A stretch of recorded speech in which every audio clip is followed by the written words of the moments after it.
Hello everyone, thank you for joining me again and welcome to any new viewers. This is To The Point English with Ben.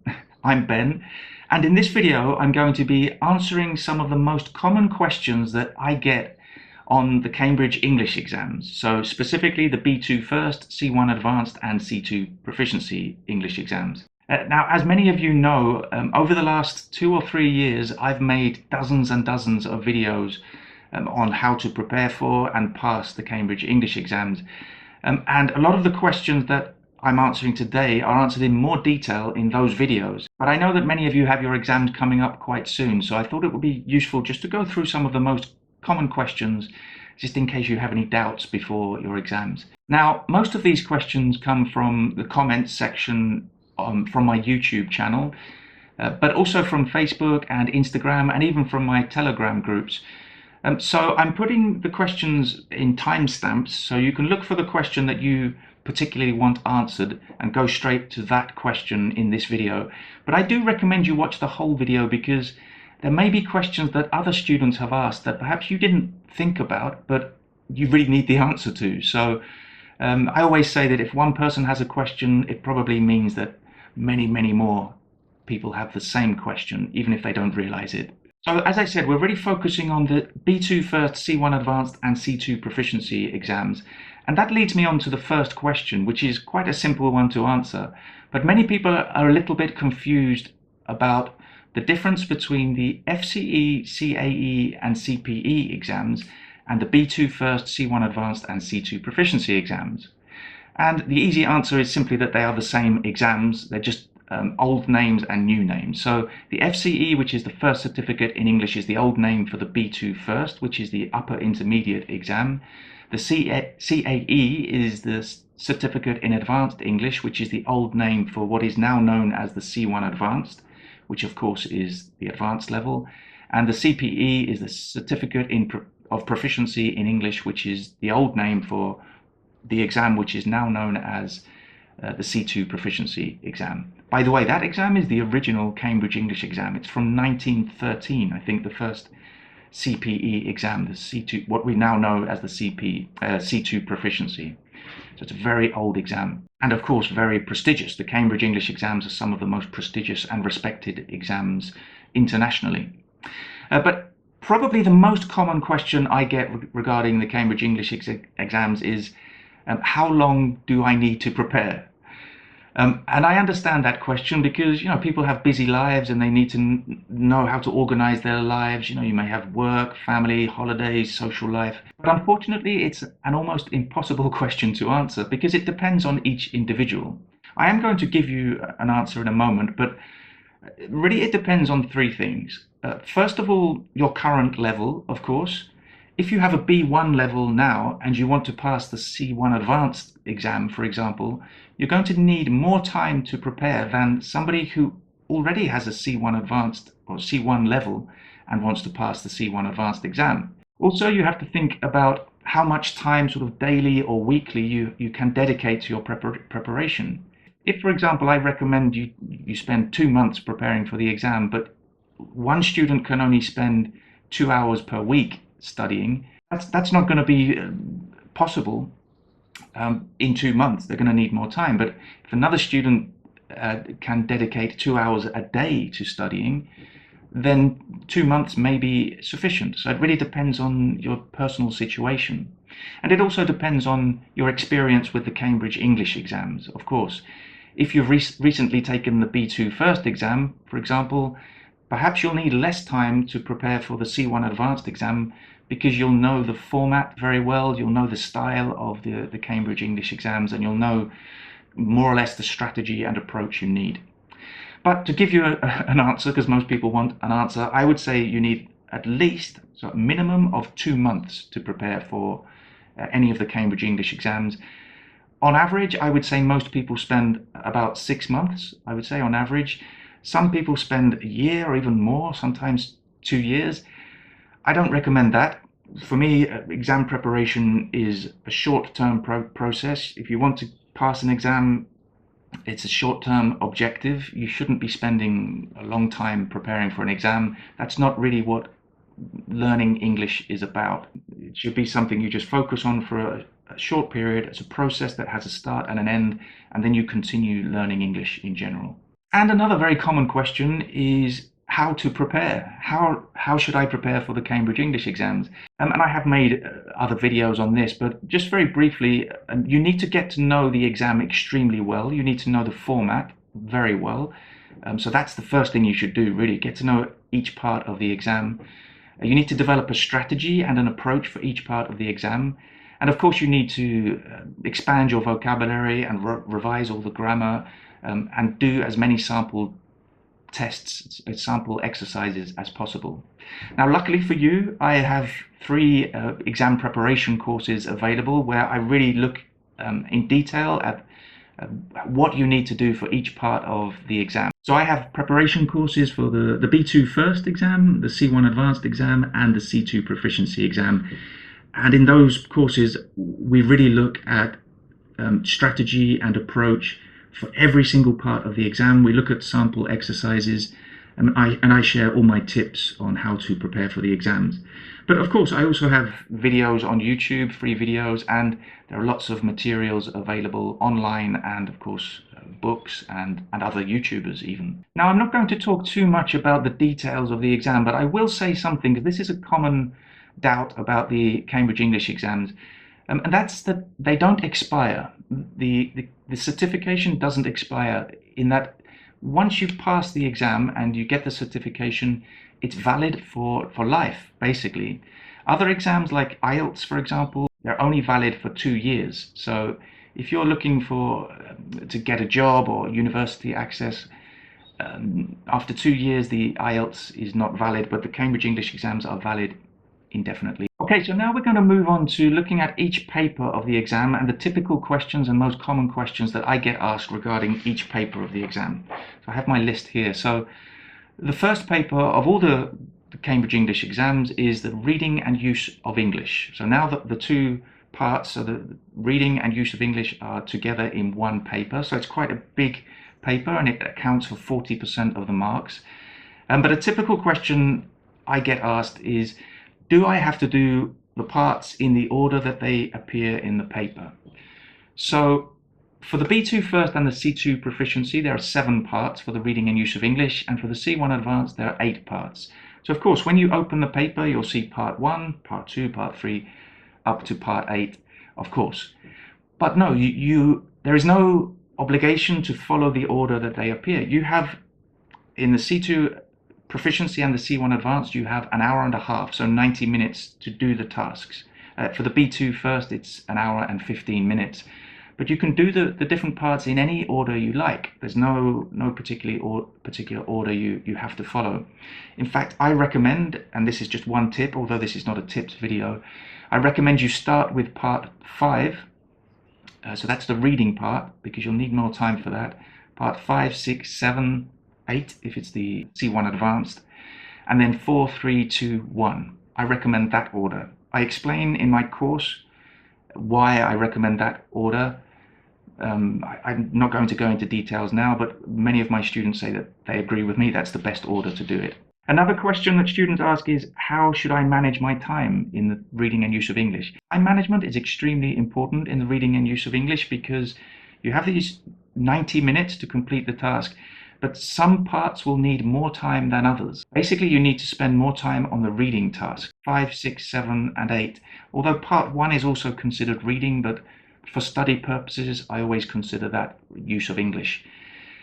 So you'll need more time for those reading parts, just because you have to read more and it just takes longer. And that's a big mistake that people who are not prepared for the exams make. They start the exam at part 1, and they think, oh, this is quite easy, I don't need that much time. And then they hit part 5 and they realize they need more time, and they run out of time because they just haven't prepared and they don't understand time management. Another very common question I get asked, it's about the exam in general, but because we've been talking about time management for the reading and use of English, it's relevant. It's whether you can wear a watch in the exam. And the simple answer is no. You cannot wear a watch. No devices or gadgets are allowed in the exam. In the paper-based exam, there will be a clock on the wall, and in the computer-based exam, there will be a countdown clock on your screen. So that's how you can manage your time, but you cannot wear a watch in any part of the exam. Okay, moving on to the writing paper now. Some typical questions I get asked regarding the writing, and probably the most common one is, will I be penalized if I write fewer than or more than the specified word length for the tasks? For all the parts of the exam, you have a specified word length. For most of the exams, it's the same for part 1 and for part 2. For the C2 proficiency, you have a longer word length for the part 2 tasks. But the answer to that question is no, you will not specifically be penalized if you write fewer than or more than the specified word length. You will only be penalized if you don't complete the task. So Cambridge have worked out that the word length they recommend is suitable, it's about right. But if you write fewer words, it's not a problem unless you haven't completed the task. And if you write more words than the specified word length, it's possible that you have included some irrelevant information or irrelevant content. Another example, again, regarding time management. You have to do 2 tasks for the writing paper. There's the part 1 task, which is an essay, and then the part 2 task in which you have various options. It could be a report, a proposal, a letter, a review, an article. Depending on the exam, you need to look into your exam.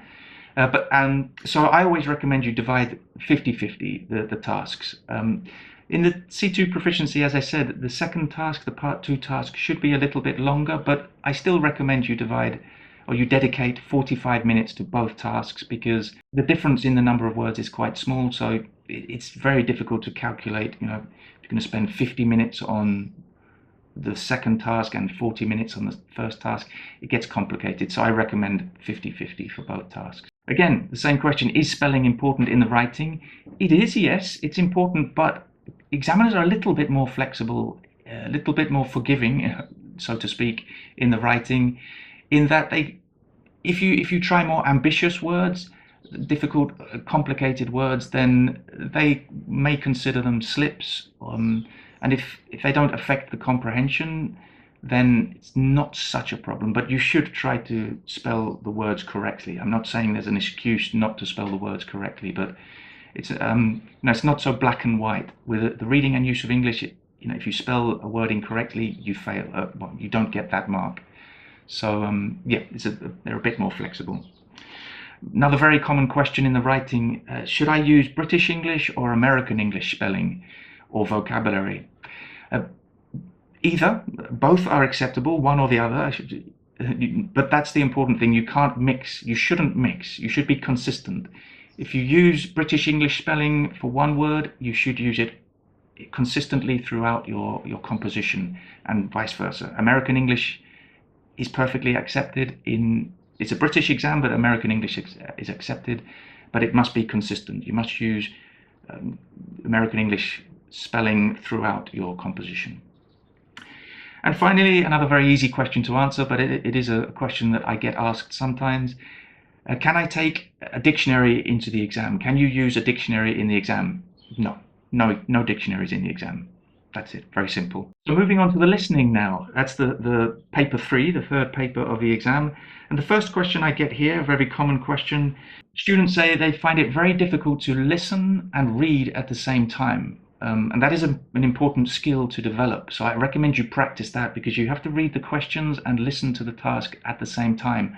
Having said that, you do get time before the audio starts to read the questions and the information. And also I recommend, if you're prepared for the exam, which hopefully you will be, you don't really need to listen to the instructions on the audio. So when the interlocutor is giving the instructions, you can just ignore that and read the questions.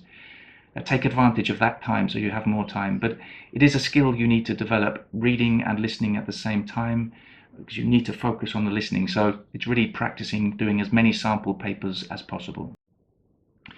Another question again, is the spelling important? Yes, it is very important. There's only one part of the listening where you need to write words, but you must spell the words correctly. Another very common question is, can I use headphones in the listening paper? And this depends, really. It depends on the examination center. And it also depends if you're taking the paper-based exam or the computer-based exam. So with the paper-based exam, it depends on the examination center. Usually you don't have headphones. You're just in a room with a CD player and speakers. And sometimes that's a problem. Sometimes difficult to hear, and maybe there's noise in the room in general, and that can be a problem.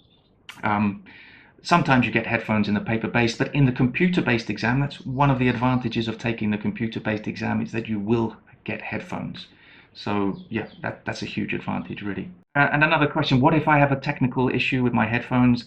In that case, in the middle of the exam, you must get the attention of the invigilator and report the problem, and they will deal with it however it's appropriate. But you must tell the invigilator as it's happening. Don't wait until after the exam. Okay, moving on to the speaking paper now. Some typical questions regarding the speaking. The first one, very common. Many students say, I have a very strong Italian accent, French accent, Spanish accent, Portuguese accent, Chinese accent, whatever. Have a very strong local accent. Will that be a problem? Will I be penalized? And no, you won't be penalized because you have a strong accent. You may be penalized if it affects your pronunciation. So it's pronunciation that is evaluated in the speaking, not your accent.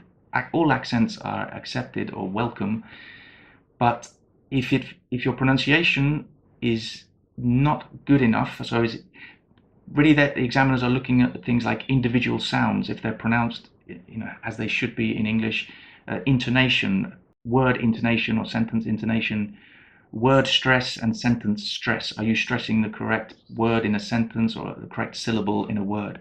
That's a pronunciation. And sometimes the accent and pronunciation overlap. So, for example, many Italian and French students or speakers of English as a second language don't pronounce the H in words. So they say happy instead of happy. That would be an issue. You would be penalized for that. So when your accent affects your pronunciation, then it's a problem, but accent per se, your accent is not evaluated. It's the pronunciation. Okay, another question. Should I speak with an American or British English accent? Again, like the spelling for the writing, either. Both are accepted.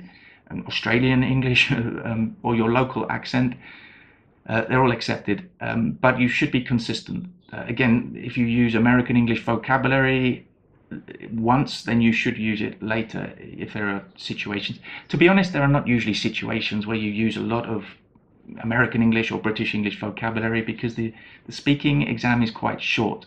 It's only about 15 minutes. Another question, what happens if my partner speaks too much or too little in the collaborative tasks?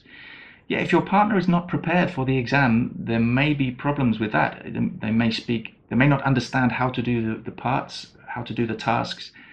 They may speak too much. If your partner speaks too much, you must interrupt them. You must make the effort to interrupt them at least. You want to show the examiners that you're trying to manage the discourse, that you're trying to be proactive. Be polite and don't just interrupt them after 20 seconds. Give them a chance, but if they're speaking for like a minute without stopping, without including you, you have to be assertive and proactive.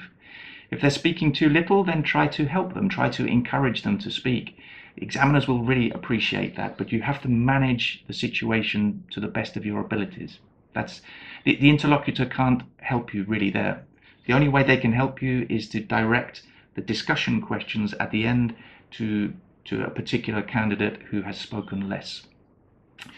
Another question, what happens if I don't understand the question in the speaking? It's perfectly okay to ask the interlocutor to repeat the question. That's fine. You will not be penalized for that. If after the repetition you still don't understand the question, if there's some vocabulary you don't understand, you're just going to have to try to answer the question. You're going to have to guess or infer the meaning and hope you're right. I mean, you just need to give the examiner's content to evaluate.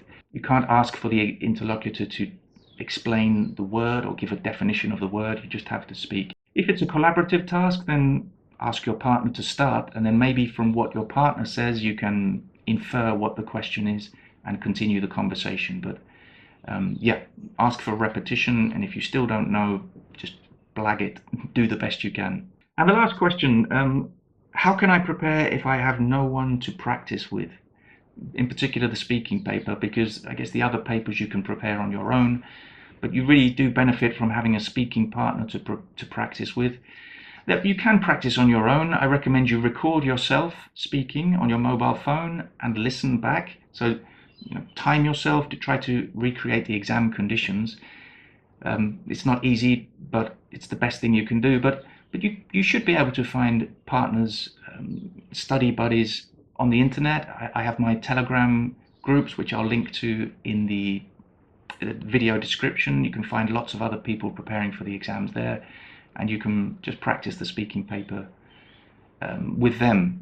But as I said, if you can't find anyone, or if you're very shy, then just use your phone to record yourself doing the tasks, and sort of evaluate yourself. Put yourself in the shoes of the examiners. Okay, I hope you found that useful. A lot of information there. If you need to watch the video again or go back to specific questions, remember you have the time stamped. If you have more questions, put them in the comments, and maybe I'll make another video in the future to help you. Maybe that live stream, that would be great. But yeah, let me know. And if you have your exam coming up soon, good luck, and let me know how it goes. I'll see you very soon for another video.